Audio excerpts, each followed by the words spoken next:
மீன ராசி அன்பர்கள் தனுசுல பெயர்ச்சி ஆகியிருக்க செவ்வாய். தனுசு உங்களுக்கு என்ன பாவம்? 10ஆம் பாவம், தொழில் ஸ்தானம். தொழில் ஸ்தானத்துல செவ்வாய். அடேங்கப்பா, தொழில் ஸ்தானத்துல செவ்வாய். தொழில் நல்லா எஸ்டாப்ளிஷ் ஆகுங்க. தொழில் வேற லெவல்ல டெவலப் ஆகும். தொழிலுக்காக நாங்கள் வந்து பாருங்க புதுசாக ஒரு இடம் வாங்கி ரெஜிஸ்டர் பண்ணி தொழிலை வந்து பார்த்தீங்கன்னா பெரிய லெவலில் கொண்டு போகிறதுக்கு முடியும். ஒரு இடத்துல இருக்குது, இன்னொரு பிரான்ச்சஸ் ஓப்பன் பண்ணுவோம், ஒரு ஃப்ரான்சைஸ் எடுப்போம், தொழிலை வந்து வெளிநாட்டுக்கும் கொண்டு போவோம், தொழிலை நல்லா டெவலப் பண்ணும். இது எல்லாமே தொழில் நிம்மதி இருக்காது, குடும்பத்தில் இருக்கவங்களுக்கும் நிம்மதி இருக்காது அப்படின்ற ஒரு அமைப்பு. அதுக்கும் மேலே பாக்கியஸ்தானத்துக்கும் அதிபனவன். என் கோவத்தினால எனக்கு வரக்கூடிய குட்லக் ஒரு ஃபார்ச்சுனை கூட நான் இழந்துடுறேன். கோவப்படுறேன், டென்ஷன் ஆகிறேன், இரிட்டேட் ஆகிறேன். அதனால் வேலை செய்கிற இடத்துல வேலை பெருசாக ஓட மாட்டேங்குது, லாபம் அப்படின்றது கம்மியாகுது. அப்போ நான் அமைதியாக இருந்தால் வேலை நல்லா ஓடும், லாபம்ன்றது நல்லா வரும், என்னோட அதிர்ஷ்டத்தையும் நான் வந்து பாக்கியத்தையும் நான் இழக்க மாட்டேன் அப்படின்ற அமைப்பு. நமக்கு நிறைய டாக்ட்ஃபுல்னஸ் அப்படின்றது வேணும், டாக்டிக்ஸ் அப்படின்றத பயன்படுத்தணும். அந்த டாக்டிக்ஸ் நம்மளோட ஆக்கப்பூர்வமான விஷயத்துக்கு தானே தவிர மற்றவங்களை அழிக்கிறதுக்கு இல்லை. அப்படின் போது அது நல்லது தான் இல்லையா? சரி, அதுக்கும் மேலே புதனை பற்றி சொல்லணும் அப்படின்னா 4ஆம் பாவத்துக்கு அதிபன், சுக தாயார் ஸ்தானத்துக்கு அதிபன், இவன் தொழில் ஸ்தானத்தில் வரான். அப்படின் போது தொழிலில் புது புது யுக்திகள் நம்ம என்ன பண்ணுறதுமா, திடீர்னு நம்ம வந்து நம்ம வேண்டாம் அப்படின்னா நம்ம என்னம்மா பண்ண முடியும்? என்ன பண்ணுறதுனே தெரிலம்மா, நீ தான் என்னை விட அதீத புத்திசாலியாச்சும்மா, நீ ஏதாவது ஐடியா கொடுமா. உடனே அந்த அம்மாவே சொல்லும், எங்க நீங்கள் ராத்திரி பகல் அங்கேயே உட்காருங்க, ஸ்டாஃப்ஸோட ஒரு நல்ல ரிலேஷன்ஷிப் மெயின்டைன் பண்ணுங்க அப்படின்னு வச்சுக்கோங்களேன். அவனை விட நம்ம தான் வந்து அவங்க கூட நல்லா பழகுறாங்க அப்படின்னு தெரியுங்க. அதுக்கும் மேலே நீங்கள் வந்து நான் ஏதாவது சமைச்சு கொடுக்குறேங்க, நீங்கள் கொண்டு போய் கொடுங்க, விசேஷம்னு அவங்கள கூப்பிடுங்க.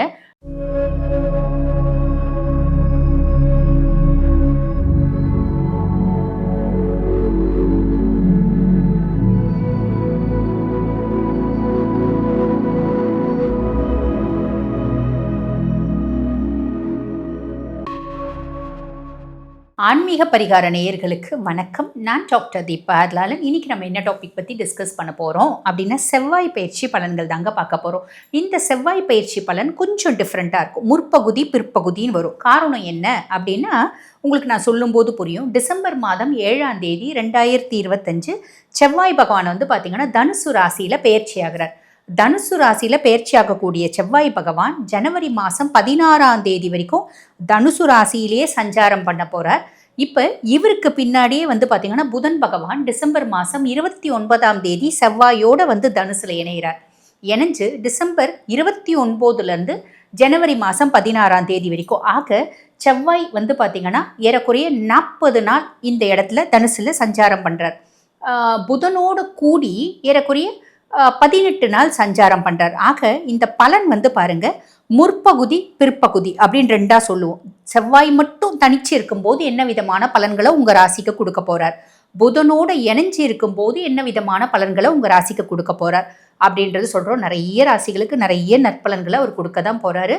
ஆக வீடியோவை ஸ்கிப் பண்ணாமல் பாருங்கள், அப்போ தான் உங்களுக்கு பலன் முழுசும் தெரியும். ஓகே, அப்போ நேரத்தை வீண் பண்ணாமல் சட்டுன்னு உங்கள் ராசிக்கு என்னென்ன மாதிரி பலன்கள் இந்த கிரகங்கள் கொடுக்க போகிறாங்க பார்த்துடலாம் வாங்க. மீன ராசி அன்பர்கள் தனுசுல பெயர்ச்சி ஆகியிருக்க செவ்வாய். தனுசு உங்களுக்கு என்ன பாவம்? 10ஆம் பாவம், தொழில் ஸ்தானம். தொழில் ஸ்தானத்தில் செவ்வாய். அடேங்கப்பா, தொழில் ஸ்தானத்தில் செவ்வாய். தொழில் நல்லா எஸ்டாப்ளிஷ் ஆகுங்க. தொழில் வேறு லெவலில் டெவலப் ஆகும். தொழிலுக்காக நாங்கள் வந்து பாருங்கள் புதுசாக ஒரு இடம் வாங்கி ரெஜிஸ்டர் பண்ணி தொழிலை வந்து பார்த்திங்கன்னா பெரிய லெவலில் கொண்டு போகிறதுக்கு முடியும். ஒரு இடத்துல இருக்குது, இன்னொரு பிரான்ச்சஸ் ஓப்பன் பண்ணுவோம், ஒரு ஃப்ரான்சைஸ் எடுப்போம், தொழிலை வந்து வெளிநாட்டுக்கும் கொண்டு போவோம், தொழிலை நல்லா டெவலப் பண்ணும். இது எல்லாமே தொழில் செவ்வாய் கொடுப்பான். நெகட்டிவ் ஏதாவது இருக்கா? இருக்குது. என்ன நெகட்டிவ் இருக்குது? தொழில் செய்கிற இடத்துல அப்பப்போ வந்து பார்த்திங்கன்னா சின்ன சின்ன பிரச்சனைகள் அப்படின்றது வரும், சின்ன சின்ன குழப்பங்கள், சின்ன சின்ன மனஸ்தாபங்கள், சஞ்சலங்கள், அப்டக்கல்ஸ் அப்படின்றது வரும். இந்த அப்டக்கல்ஸ்லாம் எப்படி டீல் பண்ண முடியும்? நான் கோவமே படக்கூடாது. எனக்கு தொழில் நல்லா டெவலப் ஆகணும் அப்படின்னா நம்மக்கிட்ட வேலை செய்கிறவனே எனக்கு பெரிய கத்தி எடுத்துகிட்டு வந்து முதுகில் குத்துனா கூட அவன் முதுகில் குத்துறான்னு தெரிஞ்சும் அவங்ககிட்ட நான் நேரில் நல்லபடியாக தான் பேசணும்.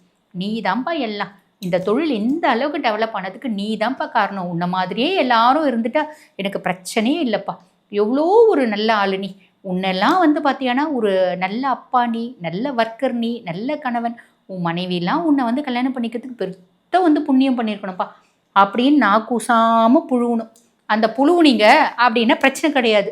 நீ என்னடா நீ இப்படி துரோகம் பண்ணுறியடா, என்னோட உப்பை தின்னுட்டு எனக்கு முதுகில் குத்துறியடா, நீ எல்லாம் நல்லா இருப்பியா, நீ எல்லாம் உருப்பட மாட்டடா, நீ எல்லாம் அப்படி இப்படி நம்ம ஃபயர் பண்ணோன்னு வச்சுக்கோங்களேன். பெருத்த ஆப்பு ஒன்று வச்சுட்டு அவன் போயிடுவோம். நம்மளுக்கு என்னத்துக்கு அந்த வம்பு? நம்மளுக்கு மனசுக்கு தெரியுதா? நேரில் நல்லா வந்து புழுவணும். மீனத்தால் எப்படியெல்லாம் புழுவ தெரியுமா? தெரியாது. ஆனால் மீனத்தால் ஒன்று முடியும், தட்டி கொடுத்து வேலை வாங்க முடியும். ஆனால் துரோகம் செய்கிறாங்க அப்படின்னா தட்டி கொடுத்து வேலை வாங்க அவங்களுக்கு மனசுக்கு சுத்தமாக பிடிக்காது. இருந்தாலும் வேறு வழி இல்லை. 10ஆம் பாவத்தில் செவ்வாய் வந்து உட்கார்ந்துட்டு இருக்கான்.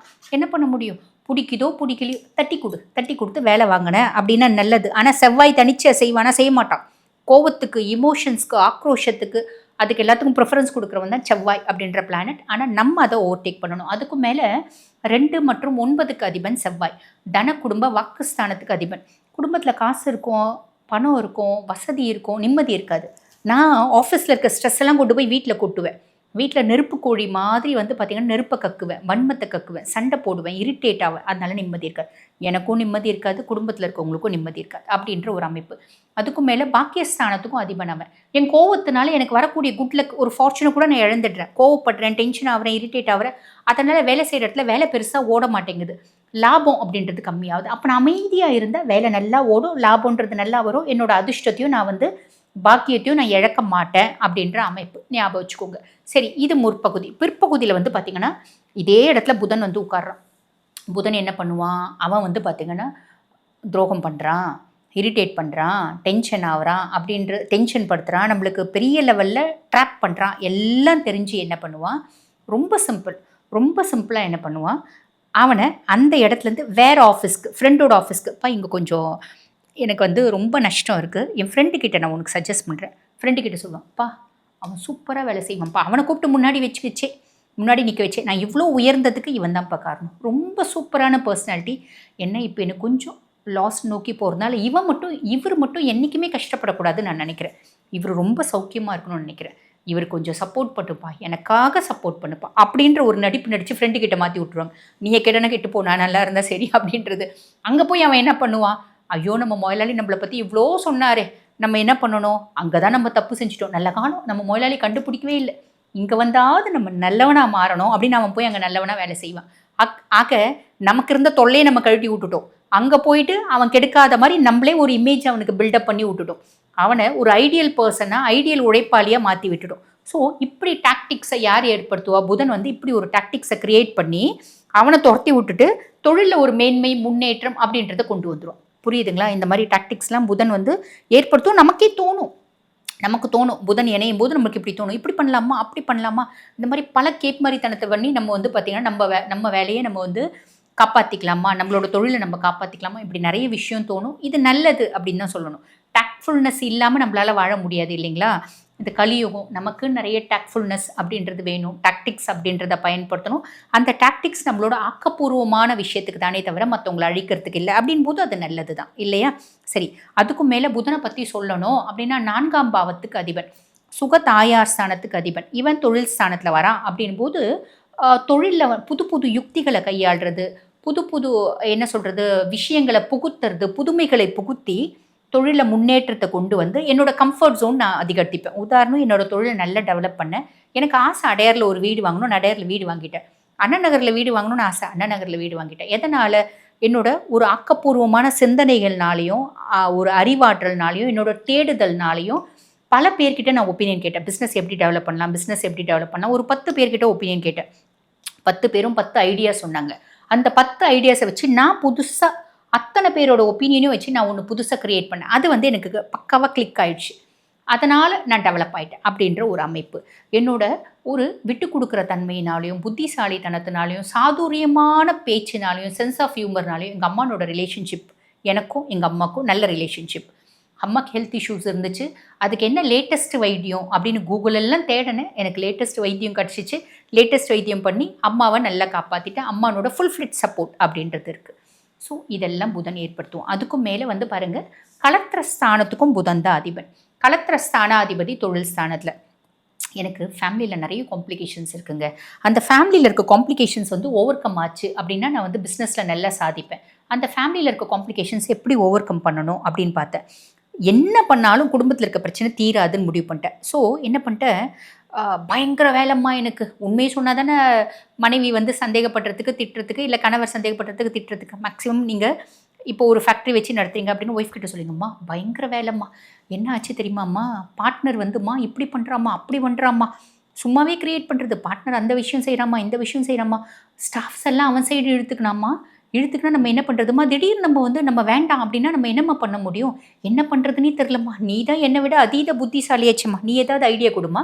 உடனே அந்த அம்மாவே சொல்லும், ஏங்க நீங்கள் ராத்திரி பகல் அங்கேயே உட்காருங்க, ஸ்டாஃப்ஸோட ஒரு நல்ல ரிலேஷன்ஷிப் மெயின்டைன் பண்ணீங்க அப்படின்னு வச்சுக்கோங்களேன், அவனை விட நம்ம தான் வந்து அவங்க கூட நல்லா பழகுறாங்க அப்படின்னு தெரியுங்க. அதுக்கும் மேலே நீங்கள் வந்து நான் ஏதாவது சமைச்சு கொடுக்குறேங்க, நீங்கள் கொண்டு போய் கொடுங்க, விசேஷம்னா அவங்கள கூப்பிடுங்க, நம்மளும் வந்து விசேஷம்னா அங்கே போய் நானும் வந்து எல்லாரு கூடயும் நல்லா பழகுறேங்க, அப்போ நம்மளோட ரிலேஷன்ஷிப் நல்லா மெயின்டைன் ஆகுங்க.